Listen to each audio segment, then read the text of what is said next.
প্রিয় দর্শক, the great ওয়াল শোতে স্বাগত জানাচ্ছি। সাংস্কৃতিক বৈচিত্র্যে সমৃদ্ধ চীনের প্রতিটি অঞ্চলেই ভরপুর নিজস্ব উৎসব আর অনন্য ঐতিহ্যে। তাই তো চীনকে বলা হয় উৎসবের দেশ।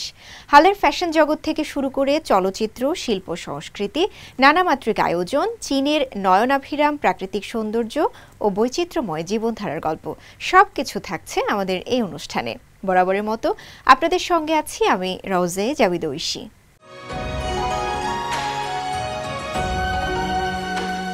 3 দশকেরও বেশি সময় ধরে রান্নার দক্ষতায় শান দিয়ে আসছে উরুমছির সিনচিয়াং ইন্টারন্যাশনাল গ্র্যান্ড বাজারের খ্যাতনামা শেফ মাও শুফেং। তার হেসেলে বিশ্বের নানা প্রান্ত থেকে আগত মানুষদের পরিবেশন করা হয় সিনচিয়াংয়ের স্বাদ। খাবারের সাথে ঐতিহ্যবাহী পরিবেশনা উপভোগ করতে চলুন ঘুরে আসি মাওয়ের রন্ধনশালা থেকে।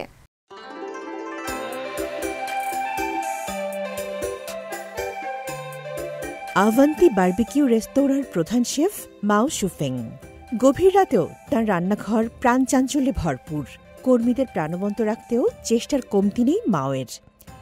গ্রিলে সিজলিং মাংস আর ধোঁয়ার ঘ্রাণ মিলে চারিদিকে যেন ছড়িয়ে পড়ে সিনচিয়াংয়ের নির্যাস।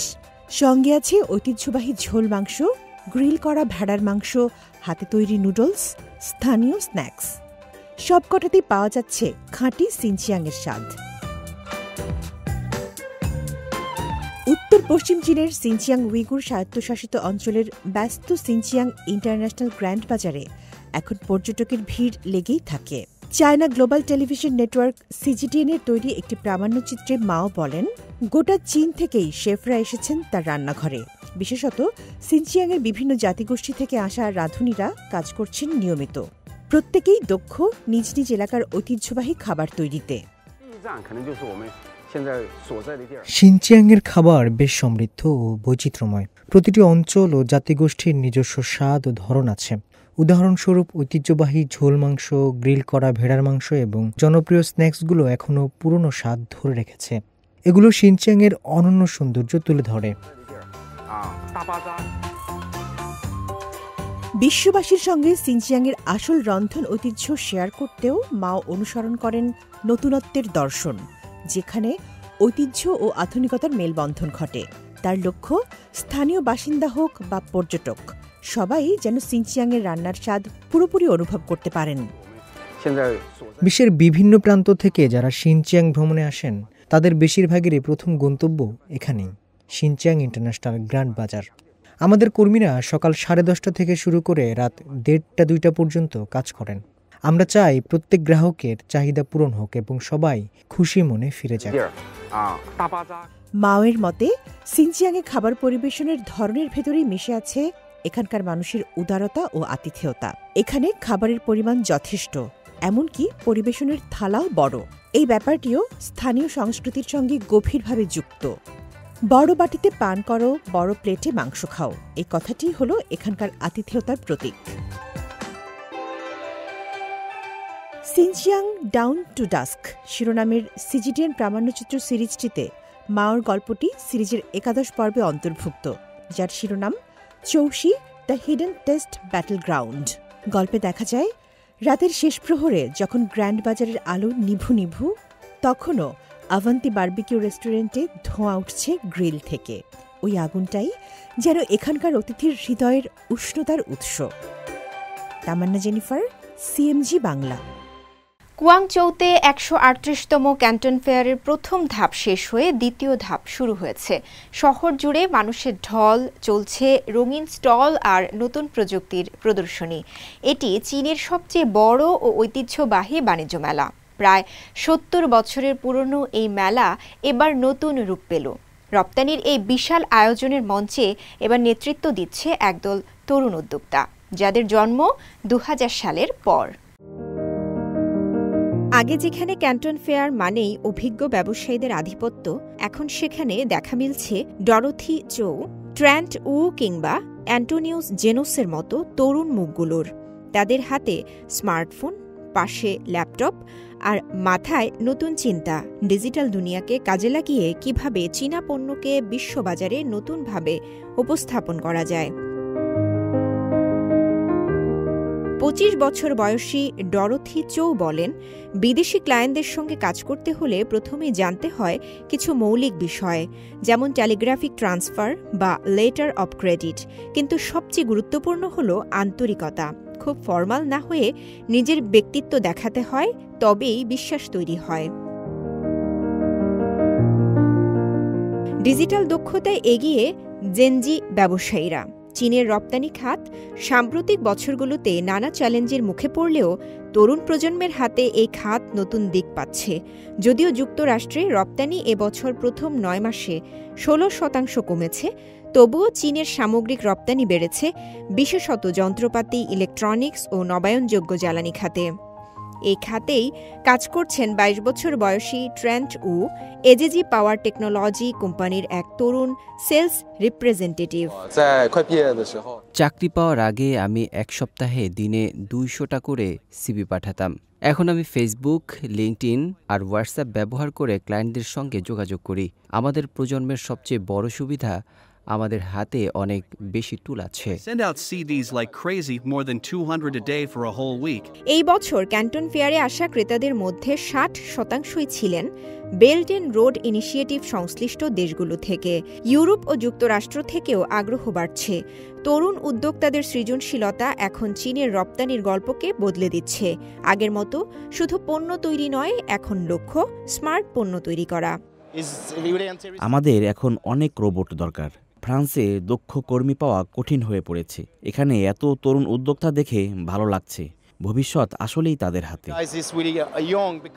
গ্রিসের তরুণ উদ্যোক্তা 22 বছর বয়সী অ্যান্টোনিওস জেনোস তার পারিবারিক ব্যবসাকে আধুনিক করতে এসেছেন চীনে রোবট খুঁজতে।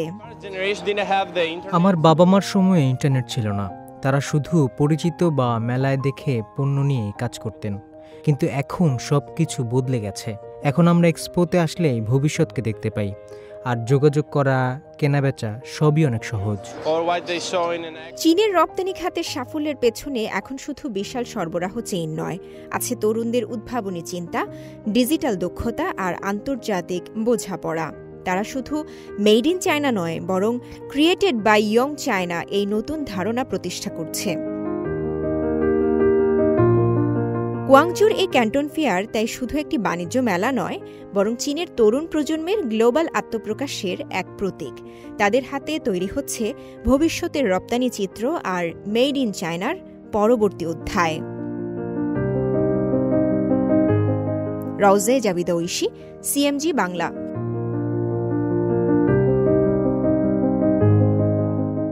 তাকলিমাকান মরুভূমির ধারে এক রঙিন গ্রাম তাওলাং।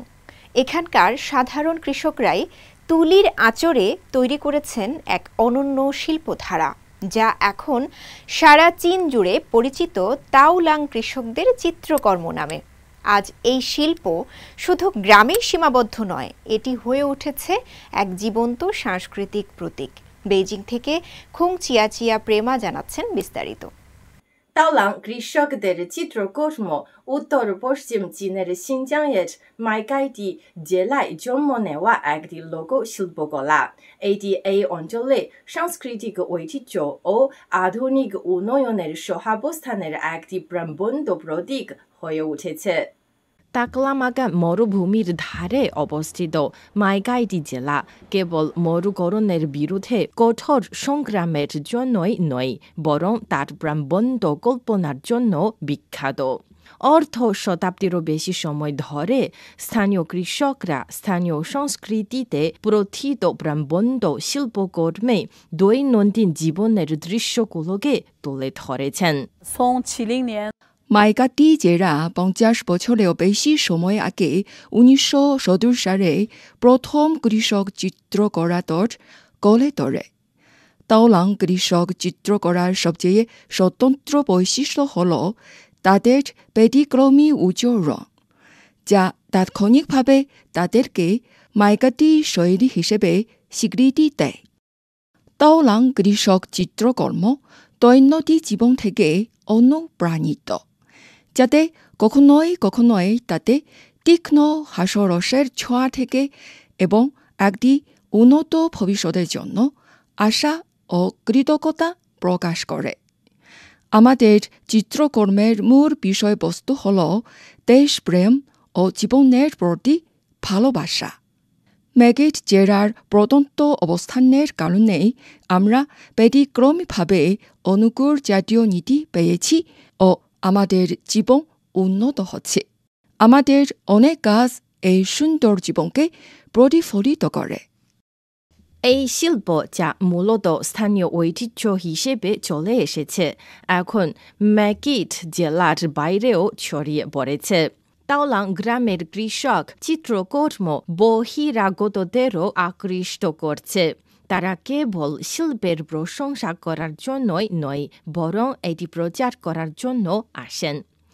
7 বছর আগে শু জিয়ালিয়াং দক্ষিণ পশ্চিম চীনের সিচুয়ান প্রদেশ থেকে হাজার হাজার কিলোমিটার পথ পাড়ি দিয়ে ম্যাগেট জেলায় এসেছিলেন, জেলাকে দারিদ্র্য বিমোচন ও সমৃদ্ধি অর্জনে সাহায্য করার জন্য দৃঢ় প্রতিজ্ঞা নিয়ে। যদিও তার শিল্প শিক্ষা ছিল, তবুও তিনি তাওলাং গ্রামের চিত্রকলার শক্তি দেখে মুগ্ধ হয়েছিলেন। সেখানকার শিল্পীদের আনুষ্ঠানিক শৈল্পিক প্রশিক্ষণের অভাব রয়েছে, তাই তাদের কাজ কোনো সীমানা বা নিয়মের দ্বারা সীমাবদ্ধ নয়। এটা আমার শিক্ষাগত বোধভূমির জন্য একটা বিরাট ধাক্কা ছিল। আমি ভাবছিলাম হলুদ ও বেগুনি রঙকে এত কাছাকাছি কিভাবে রাখা যায়। এটা অসম্ভব বলে মনে হচ্ছিল, কিন্তু এই মিশ্রণটি অসাধারণ সুন্দর ছিল। আমি আরও হতবাক হয়ে গিয়েছিলাম যে দাঁতের রঙের ব্যবহার আমাদের আরও নিচু শিল্পের চেয়েও বেশি শক্তিশালী। শু বর্তমানে তাওলাং পেইন্টিং গ্রাম দর্শনীয় স্থানের দায়িত্বশীল কর্মী হিসেবে কাজ করছেন। তিনি মাইকাইদি জেলায় উইগুর লোক সংস্কৃতিকে সাংস্কৃতিক পর্যটনের চালিকা শক্তিতে রূপান্তরিত করার উপায় অনুসন্ধান করছেন। তাদের একটি গভীর সাংস্কৃতিক ঐতিহ্য রয়েছে, তবে একে আধুনিক বাজারের চাহিদার সাথে একীভূত করতে হবে। সৌভাগ্যবশত সাম্প্রতিক বছরগুলোয় সকল স্তরের সরকার সাংস্কৃতিক পর্যটন শিল্পের উন্নয়নে দৃঢ়ভাবে সমর্থন করেছে। তাই আমি মনে করি আমার আরও কঠোর পরিশ্রম করতে হবে। পৌর সরকারি সহায়তা ও স্থানীয় বাসিন্দাদের প্রচেষ্টায় তাওলাং চিত্রকর্ম মাইকাটি জেলার সাংস্কৃতিক ও অর্থনৈতিক দৃশ্যপটে নতুন রং যোগ করছে। আমাদের মরুভূমির সংস্কৃতির সাথে মিলিত হয়ে তাওলাং কৃষক চিত্রকর্ম একটি সাংস্কৃতিক ব্যবসায়িক খাতে পরিণত হয়েছে। চীনের মধ্য শরৎ উৎসবে আয়োজিত সিএমজি গালায় আমার শহর থিমে দ্বিতীয় অংশটি সাজানো হয়। এতে প্রায় 10টি পরিবেশনা ছিল, যাতে তুলে ধরা হয় আপনজনের টান, ঘরে ফেরার অনুভূতি আর মানুষের আত্মপ্রত্যয়ের গল্প। প্রিয় দর্শক, চলুন দেখে নেই রঙিন এই গালার একাংশ।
这山路18弯。你会翻过山，看到万丈青天，飞鸟正越过海面。你会翻过山，看到万丈青天，飞鸟正越过海面。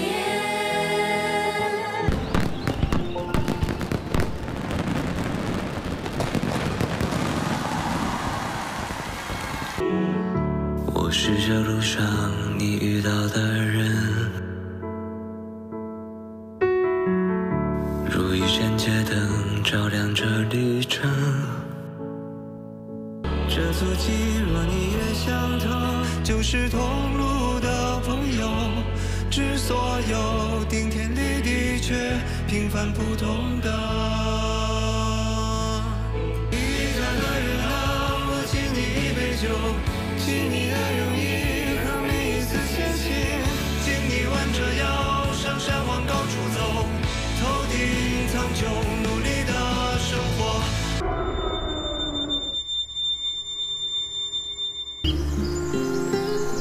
那时候好多厂区都垮了，但我们的心反而凝成了一股绳。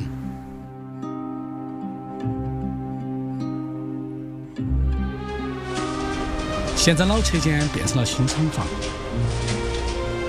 董汽已是汽轮机行业的龙头。可我生来就倔强，是热烈的骄阳，流向着逆风的方向，拼命翱翔，是黑暗敢抵挡，任何撕破夜的光，我在属于我的舞台之上，无畏绽放，无畏撕破夜的光。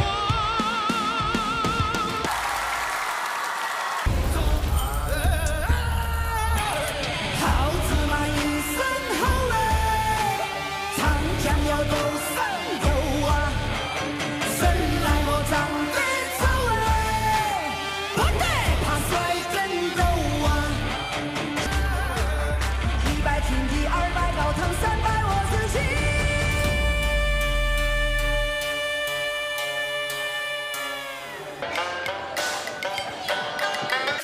走嘛，去吃碗毛血丸儿。走噻，不拿吃钱没味儿。哎，你晓得这儿的噻？晓得嘛，川渝，就这条路的龙道拐，对，就是这儿。好多年前面园后盘口，路口买点网兔出媳妇儿的杂碎糖下酒，加点生血旺县糖鲜是巴适。川渝儿郎留下千古风流，嘉陵江水从天上来，巧是天府之国桃花开。 চীনের রাজধানী বেইজিংয়ে অনুষ্ঠিত হয়েছে বেইজিং আন্তর্জাতিক অবৈষয়িক সাংস্কৃতিক ঐতিহ্য সপ্তাহ। এর উদ্বোধনী আয়োজনে ছিল জাঁকজমকপূর্ণ সাংস্কৃতিক পরিবেশনা। সপ্তাহব্যাপী চলা এই ইভেন্টে বিশ্ব ঐতিহ্যের মিলন মেলা ঘটে।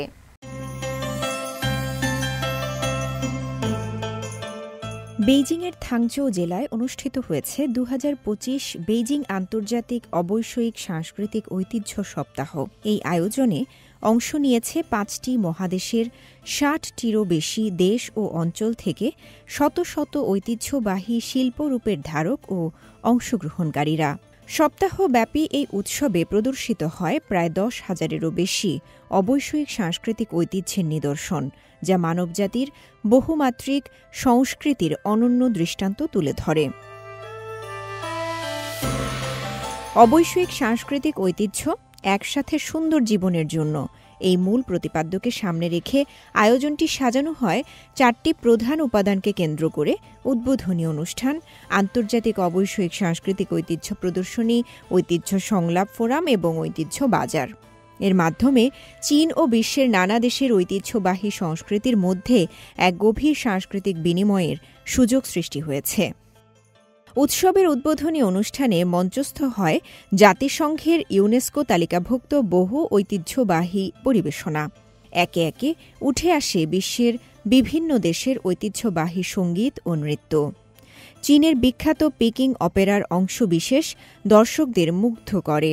তং জাতিগোষ্ঠীর ঐতিহ্যবাহী বৃহৎ কোরাস গান ও জর্জিয়ার পলিফোনিক গানের যুগলবন্দি সংস্কৃতি বৈচিত্র্যের মধ্যে তুলে ধরে একতার সুর। আমাদের এই কণ্ঠসঙ্গীতের ইতিহাস প্রায় ২৫০০ বছরের। এটি আমাদের জীবনের গল্পগুলোকে সুরের ভাষায় পুনে দেয়। এটি যেন গভীর ও শক্তিশালী আবেগের প্রকাশ। আন্তর্জাতিক প্রদর্শনী এলাকায় চোখ ধাঁধানো নানা দেশীয় ও বিদেশি ঐতিহ্যবাহী শিল্পরূপের প্রদর্শনী চলে। স্থানীয় খাদ্য, বাদ্যযন্ত্র, পোশাক ও হস্তশিল্পে ভরে ওঠে স্টলগুলো। মালয়েশিয়ার বর্নিল কেবায়া পোশাক, পেরুর ঐতিহ্যবাহী বয়ন শিল্প, তুরস্কের বিখ্যাত এব্রু চলচ্চিত্র শিল্প, ইতালির ঐতিহ্যবাহী ভায়োলিন নির্মাণ শিল্প, প্রতিটি প্রদর্শনী যেন নিজ নিজ সংস্কৃতির জীবন্ত প্রতীক। এই বছর ৬১টি দেশ ও অঞ্চল থেকে ২৮৩টি ঐতিহ্য প্রকল্প প্রদর্শিত হচ্ছে। আমরা আশা করি অবশ্যই সাংস্কৃতিক ঐতিহ্যকে এক সেতু হিসেবে ব্যবহার করে সভ্যতার মধ্যে পারস্পরিক শিক্ষা ও বোঝাপড়ার একটি প্রাণবন্ত মঞ্চ তৈরি করা সম্ভব। এই আয়োজনের মধ্য দিয়ে বেইজিং আবারও প্রমাণ করেছে সংস্কৃতি শুধুই ইতিহাসের স্মৃতি নয়, এটি ভবিষ্যতের যোগসূত্রও বটে। রওজে জাবিদ ঐশী, সিএমজি বাংলা।